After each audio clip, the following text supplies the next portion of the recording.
Dans des dessins réalisés à sa libération, David Oller, un prisonnier juif rescapé des Sonderkommando, décrit très précisément le fonctionnement des crématoires. Un Sonderkommando, c'est un détenu qui a été désigné afin de participer à l'organisation logistique de l'assassinat. C'était ces prisonniers qui étaient chargés du sale boulot, disons, qui était donc d'amener les victimes dans les chambres à gaz, de couper les cheveux, de récupérer les vêtements, et surtout après de charrier les corps et de les emmener soit dans les bûchers, soit dans les crématoriums. Les Sonderkommando sont tenus au secret au sens où ils sont isolés du reste des détenus et ils sont régulièrement exécutés par les SS. Malgré le secret absolu qui pesait sur cette partie du camp consacrée au gazage des déportés, 4 photos ont tout de même été prises par un membre des Sonderkommando. Au péril de leur vie, Alberto Herrera et une poignée de résistants polonais sont parvenus à faire entrer dans la zone de la mort un appareil photo trouvé parmi les biens confisqués des prisonniers. La prise des clichés par Alberto Herrera et un petit groupe de résistants au sein du Sonderkommando, elle s'inscrit dans une volonté de témoigner. Ces photos, elles sont là pour témoigner de ce qui se déroule à Birkenau dans les chambres à gaz. Donc évidemment, vouloir faire des images, c'est risquer sa vie. Mais comme eux, ils pensent qu'ils vont être exécutés, la question de mettre sa vie en danger n'est peut-être pas la question la plus importante. La question la plus importante, c'est que le monde sache. Il faut que le monde sache. Et une image, ça permet d'avoir une trace physique, matérielle de ce qui se passe.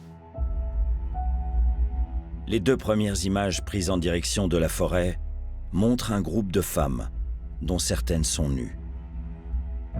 C'est une photo prise au jugé à l'aveugle. On voit l'inconfort extrême dans lequel était le photographe qui l'a prise. Mais qu'on regarde attentivement, donc on voit donc plusieurs femmes. Certaines sont déjà déshabillées et marchent vers la gauche du cadre, c'est-à-dire sans doute vers le crématorium 5.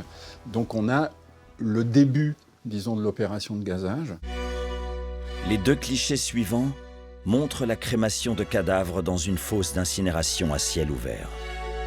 Rien qu'en regardant l'image, on se dit, on est à l'intérieur d'un bâtiment et on observe le travail des Sonderkommando qui est d'apporter les corps dans des fosses à ciel ouvert. Pendant cette opération de crémation, les SS sont partout. D'ailleurs, il y a une des 2 images où sans doute il y a un SS. Et on voit très bien aussi, quand on va sur place, il y a 2 miradors qui sont juste à côté.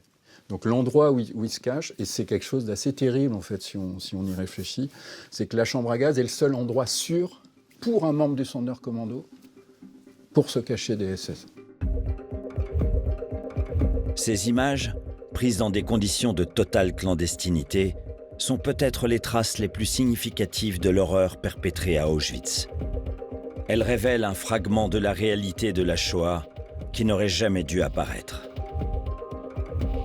Une fois les photos prises, il faut sortir la pellicule de l'appareil, il faut faire quelque chose de l'appareil, il faut le cacher. Il faut que cette pellicule puisse être emmenée en dehors de la zone des Sonderkommando, puis après sortir du camp. Et une fois qu'elle est sortie du camp, il faut qu'elle soit prise en charge par des gens qui sauront en prendre soin. La pellicule extraite de l'appareil serait sortie d'Auschwitz dans un tube de dentifrice. Elle parviendra à la résistance polonaise de Cracovie le 4 septembre 1944. Dans les collections du musée d'Auschwitz, précieusement conservées à l'abri de la lumière et de l'humidité, une autre trace cachée par les Sonderkommando de Birkenau a refait surface. Ce sont des notes écrites par l'un des membres du Sonderkommando. 12 pages écrites en grec. Ce manuscrit, caché dans une bouteille enfouie à 30 cm de profondeur près du crématoire 3, est retrouvé par hasard en 1980. Rendu illisible par l'humidité, il faudra attendre plus de 30 ans avant que les progrès de l'informatique ne permettent de livrer son terrible secret.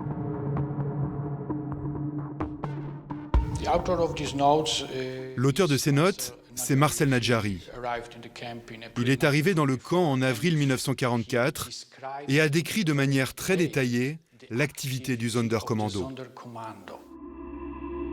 Nous transportons les cadavres de ces femmes et enfants innocents jusqu'à l'ascenseur qui les monte dans la salle des fours.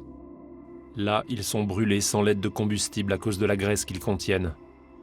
Entre 600 000 juifs hongrois, français, polonais, et maintenant environ 10 000 juifs tchèques viennent d'arriver. Les drames que mes yeux ont vus sont indescriptibles. À ce jour, une demi-douzaine de témoignages enterrés par des Sonderkommando ont été retrouvés. Ils étaient près de 1000 à être astreints dans la zone de la mort. Les déportés, qui n'étaient pas directement envoyés dans les chambres à gaz, étaient orientés vers un autre bâtiment, celui destiné aux travailleurs forcés, le sauna central. On a poussé dans une salle, c'est là qu'on a été mis nus. Pour moi, ça a été affreux. Une fois nus, les déportés devaient emprunter un long couloir jusqu'à la salle de tonte, où elles étaient intégralement rasées avant d'être tatouées. Moi, elle m'a fait un tout petit numéro. Hein. Moi, je suis le A16 696. Quand elle se trompait de numéro, elle mettait une croix dessus, elle remettait le bon numéro dessus. Donc, ça fait beaucoup de trous. Yvette et les autres femmes sont ensuite dirigées vers la salle de douche. L'unique photo qui existe de cette étape montre des prisonniers hommes, chaussures à la main, seul souvenir de leur vie passée. Dans la pièce suivante, les déportés reçoivent leur tenue de prisonniers désinfectés dans de grandes cuves. Ils sont prêts pour le travail forcé. Traiter un convoi, comme disent les SS, en général, ça prend de 3 à 4 heures, selon l'endroit et le sort qui leur a été dévolu. D'autres photos existent. Des photos prises par les Alliés lors de repérages aériens. Alors, avaient-ils connaissance de ce qu'il se passait à Auschwitz ? Sur ce cliché de la Royal Air Force, daté du 23 août 1944, on aperçoit distinctement la rampe où les trains arrivaient. Les chambres à gaz 2, 3, 4 et 5, ainsi qu'un panache de fumée provenant des fosses d'incinération. Et face au sauna central, où Yvette et Ginette ont été rasées, se trouvait un groupe de baraquements appelé le Canada. Le Canada est une partie du camp où les effets personnels des déportés assassinés dans les chambres à gaz étaient conservés avant d'être expédiés en Allemagne. Pour les nazis, tout bien juif doit profiter au Reich. Les affaires des déportés sont donc recueillies directement sur la rampe où elles ont été laissées. Un commando de prisonniers doit les charger sur des camions, puis les transporter jusqu'au Canada, où elles sont triées. Aujourd'hui, des tonnes de ces objets abandonnés par les nazis lors de l'évacuation du camp sont conservés derrière les immenses vitrines du bloc 4 du musée d'Auschwitz.